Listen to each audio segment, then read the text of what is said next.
మిత్రులకు జై భీమ్. నేను మీ డాక్టర్ కొండగర్ల చంద్రశేఖర్.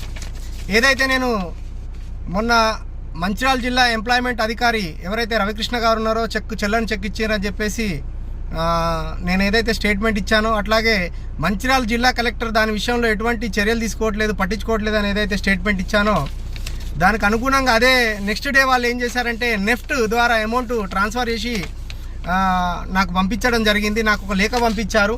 ఏమనంటే తేదీ 3/7/2025 రోజున ఏమని పంపించారంటే అది టెక్నికల్ ఇష్యూ వల్ల మేము ఆ అమౌంట్ని ఆ చెక్ అనేది బౌన్స్ అయింది అని చెప్పేసి ఎంప్లాయ్మెంట్ అధికారి చాలా తెలివిగా, అతనికి మాత్రమే తెలివి ఉన్నట్టు ఆ చెక్ను ఆ లేఖను పంపించారు. ఇమ్మీడియట్లీగా నాకు ఏదైతే ఆ రోజు ఇచ్చిరో 27 తారీఖు రోజు చెక్ ఇచ్చారో ఆ చెక్ని రిటర్న్ కార్యాలయంలో జమ చేయాలని చెప్పేసి వారు ఆ లేఖలో పేర్కొన్నారు. దానికి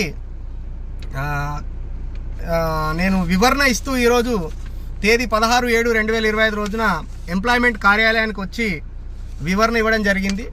ఏదైతే మీకు నేను ఎంపానల్ నుంచి విత్డ్రా అవుతూ స్టేట్మెంట్ ఇచ్చానో దాన్ని నేను విత్డ్రా చేసుకుంటున్నాను.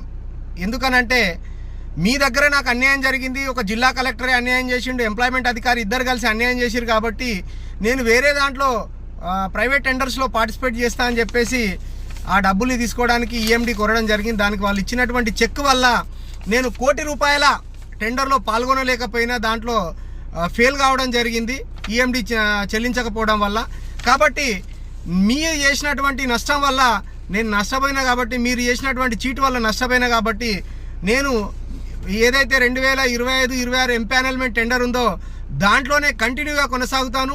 మీరు ఏదైతే నెఫ్ట్ ద్వారా 3 తారీఖు రోజు నాకు 3 తారీఖు 7వ నెల 2025 రోజున డబ్బులు పంపించారో దాన్ని నేను తిరిగి జిల్లా ఉపాధి కల్పన అధికారి మంచిర్యాల గారి పేరున ట్రాన్స్ఫర్ చేస్తాను అని చెప్పేసి నేను దాన్ని ఏదైతే మీకు 27/6/2025 రోజున ఎంపానల్ నుంచి విత్డ్రా అవుతూ ఏదైతే లెటర్ ఇచ్చానో దాన్ని ఆ లెటర్ని ఈరోజు విత్డ్రా చేసుకుంటా అని చెప్పేసి మంచిర్యాల జిల్లా ఉపాధి కల్పన అధికారి గారికి కార్యాలయంలో ఈ లేఖను అందజేయడం జరిగింది. దానికి నాకు వారు పంపించినటువంటి ఉత్తరానికి గాను వివరణ ఇవ్వడం జరిగింది.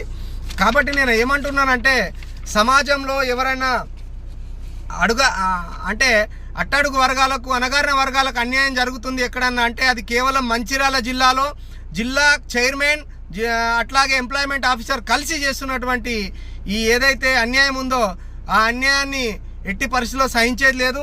నాకు జరిగినటువంటి నష్టాన్ని పూడ్చుకోవడానికి వెంటనే ఆ ఉపాధి కల్పన అధికారి గారికి ఏమాత్రం చిత్తశుద్ధి ఉన్నా కూడా దాంట్లో ఎంపానల్లో కొనసాగడానికి అవకాశం మళ్ళీ కల్పించాలని చెప్పేసి నేను కోరుతున్నాను, డిమాండ్ చేస్తున్నాను.